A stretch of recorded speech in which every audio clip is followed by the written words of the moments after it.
বাংলাদেশের রাজনীতিতে এই মুহূর্তে সবচেয়ে আলোচিত নাম কোনটি?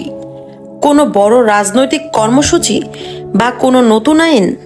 না, বরং আলোচনার কেন্দ্রে রয়েছে একটি বিয়ে, ডাকসু ভিপি সাদেক কায়েমের বিয়ে। কিন্তু প্রশ্ন উঠছে অন্য জায়গায়। এই বিয়ের হাইপ কি খোদ মাননীয় প্রধানমন্ত্রীকেও ছাড়িয়ে গেল? ঢাকা বিশ্ববিদ্যালয়ে গত কয়েকদিনের গণজোয়ার আর সোশ্যাল মিডিয়ার ক্রেভ কি বলছে? আজ আমরা পর্দা উন্মোচন করব এক রহস্যের। কেন একজন ছাত্রনেতার বিয়ে মুকেশ আম্বানির ছেলের বিয়ের মতন টপ অব দ্য কান্ট্রি হলো? আর সবচেয়ে বড় প্রশ্ন, হাজার হাজার কোটি টাকার এই এলাহি কাণ্ডের পেছনের টাকা আসলে কোথা থেকে? দুর্নীতি নাকি অন্য কিছু? জানতে হলে ভিডিওটি শেষ পর্যন্ত দেখুন।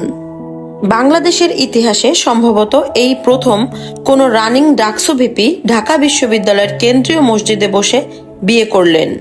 শুধু কি বিয়ে, এটি ছিল এক নজরবিহীন রাজনৈতিক মিলন মেলা।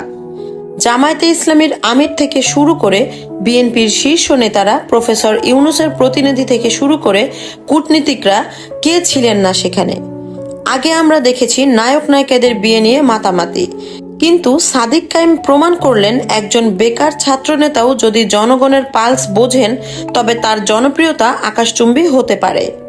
ঢাকা বিশ্ববিদ্যালয়ে প্রধানমন্ত্রীর আগমনে যে আগ্রহ দেখা গিয়েছিল, সাদিক কায়েমের বিয়ের প্রতিটি মুহূর্ত, তার পরনের পাঞ্জাবির রং থেকে শুরু করে মোনাজাতে তার চোখের পানি, সবই যেন তারেক রহমানের হাইপকে চ্যালেঞ্জ জানিয়ে দিল।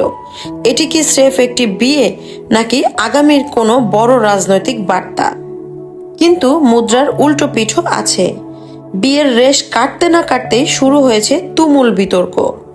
একদল প্রশ্ন তুলছে, সাদিক কায়েম তো কোনো বড় ব্যবসায়ী নন, তিনি তো নিজেকে সাধারণ ঘরের সন্তান দাবি করেন, তাহলে এই রাজকীয় আয়োজনের টাকা আসলো কোথা থেকে? সোশ্যাল মিডিয়ায় এক পক্ষ অভিযোগ তুলছে, তিনি কি ডাকসুর ফান্ড তছরূপ করেছেন? তুরস্ক থেকে আসা অনুদান কিংবা মসজিদের সংস্কারের টাকা কি নিজের বিয়েতে উড়িয়ে দিলেন? এমনকি তার বিয়ের দাওয়াতে ছাত্রদলের নেতাদের অনুপস্থিতি নিয়ে তৈরি হয়েছে নতুন মেরুকরণ। কেউ বলছেন উদারতা, কেউ বলছেন রাজনৈতিক রক্তক্ষরণ। এই হাজার কোটি টাকার রহস্য কি সাদিক কায়েমকে দুর্নীতির কাঠগড়ায় দাঁড় করাবে, নাকি এর পিছনে লুকিয়ে আছে অন্য কোনো বড় শক্তি? চলুন এবার সত্যের মুখোমুখি হওয়া যাক। যারা দুর্নীতির গন্ধ খুঁজছেন তারা কি জানেন সাদিক কায়েমের শ্বশুর কে? সাদিক কায়েমের এই রয়্যাল ওয়েডিং এবং মূল কারিগর তার শ্বশুর আয়ুব আলী ফরাজি, যিনি রিলায়েন্স গ্রুপের চেয়ারম্যান। হাজার হাজার কোটি টাকার সম্পত্তির মালিক তিনি। আমাদের সামাজিক সংস্কৃতি অনুযায়ী বিয়ের মেহমানদারির খরচ বহন করে কন্যাপক্ষ। রিলায়েন্স গ্রুপের মতো প্রতিষ্ঠানের মালিক যখন তার ডাক্তার মেয়ের বিয়ে দেবেন, তখন সেই আয়োজন কতটা রাজকীয় হবে তা কল্পনা করা কঠিন কিছু নয়।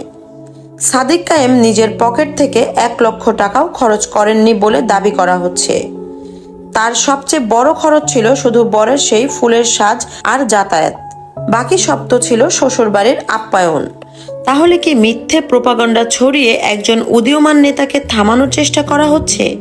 সাদিক কায়েমের এই বিয়ে শুধু 2 হাত 1 হওয়া নয়, এটি ছিল তার রাজনৈতিক শক্তির জানান দেওয়া। ঢাকা দক্ষিণ সিটির মেয়র হওয়ার গুঞ্জন কি তবে সত্যি হতে যাচ্ছে? ডক্টর ইউনূস থেকে শুরু করে বড় বড় রথী মহারথীদের এই উপস্থিতি প্রমাণ করে আগামীর বাংলাদেশে সাদিক কায়েম এক অপরিহার্য নাম।